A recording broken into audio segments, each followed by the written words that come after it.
Hello, I'm Rebecca of Pocketful of Posies, and today I will be sharing with you how I made this Victorian petticoat with a pattern by Black Snail Patterns out of some lovely cotton organdy. My first step was to pre-wash and iron the organdy. It is, I hate ironing, but one must do it. And so after I did that, I laid out the pattern and pinned it to the fabric. There were lines on the pattern with instructions to cut and extend 15 inches, so I did that. I also added some extra width in some of the pieces, and I did that, of course, after marking. Luckily, I used a heat-sensitive pin. I transferred all of the markings to the fabric. I pinned the back piece to the side back pieces.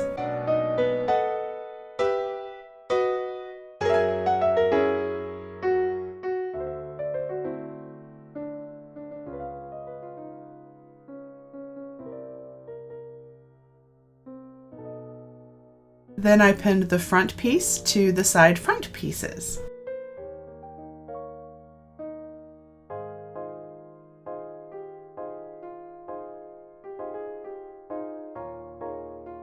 First, I sewed the side seams, or the seams on the front piece to the side front pieces, then checked the fit.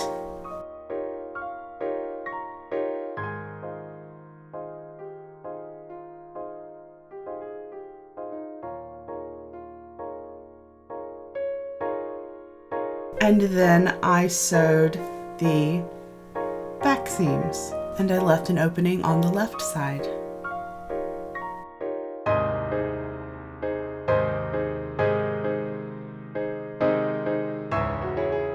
For the flounce at the bottom of the petticoat, I used 4 panels of 60-inch width, which I was lucky to have that much width, and each of those panels was 13 inches long.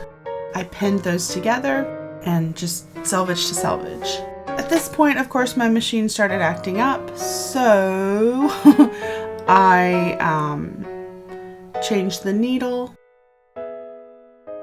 It was still acting up,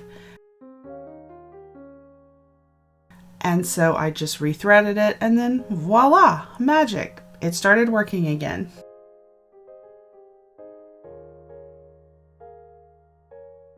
My next step was to turn the hem on the flounce, and I did that. I turned it up about a ½ inch and then turned it again about the same amount and pinned that in place.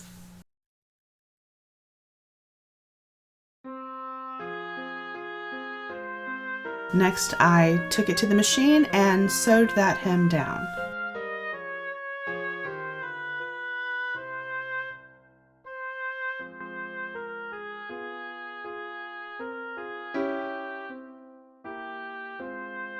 Next, I sewed gathering stitches along the top of the flounce. Then I divided the flounce and the bottom of the petticoat into halves, quarters, and eighths. I did that all the way around, both the flounce and the bottom of the petticoat.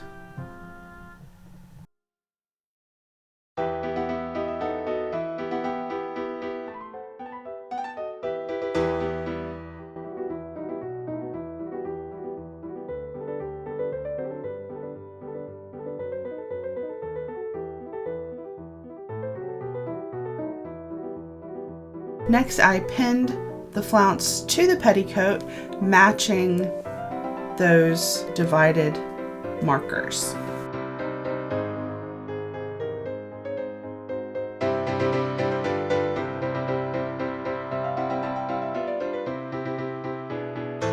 I then pulled on the gathering threads on the flounce, matching it to the width of the petticoat.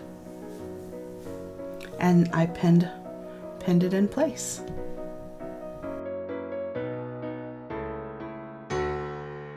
Then I went back to the machine and sewed the flounce to the bottom of the petticoat.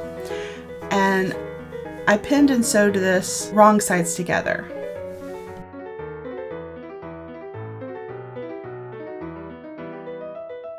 I trimmed the seam allowance and folded the seam allowance towards the petticoat, and then pinned twill tape around to cover the raw edges.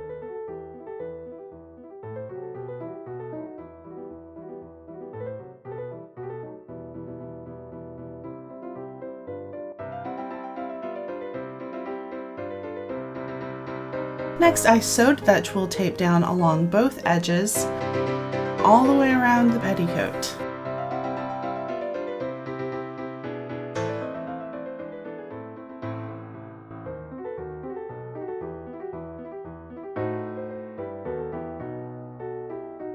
The next step was to sew gathering stitches on the back piece of the petticoat at the waist.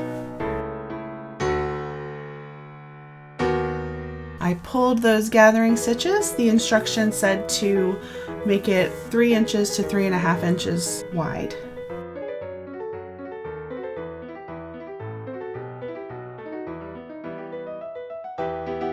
I started pinning on the waistband and realized that I had added too much width on the side back panels, so I took it off and took it to the machine and took in those side back panel seams. I just kind of tapered it down. I didn't take in the full seam, mostly just around the waist, so it would lay smoothly.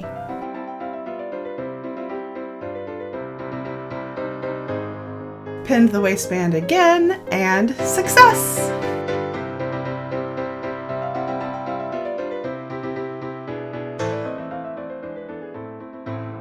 Back to the machine, I sewed the waistband to the petticoat.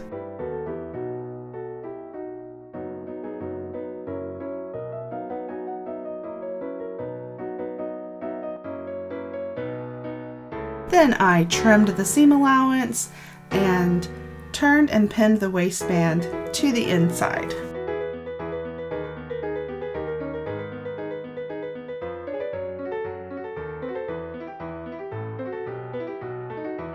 The instructions said to top stitch, but I just decided to do a whip stitch by hand because I did.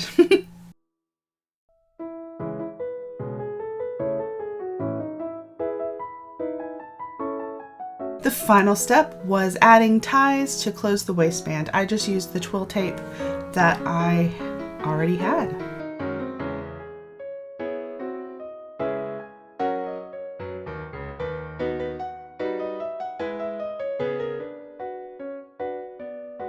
I tried to get some video in my tiny messy room.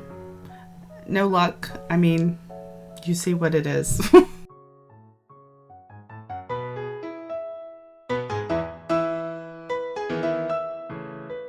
So, went outside in my undies, hope I didn't scandalize the neighbors, and took a couple of pictures. Now, this was a quick and easy project. It was super easy to put together. It will look even better with a bustle under it, which I'm making next, so stay tuned. I also have plans for a summer corset.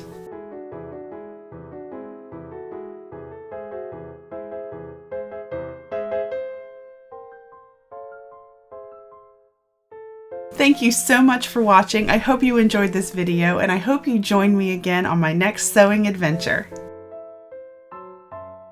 I'll see you next time.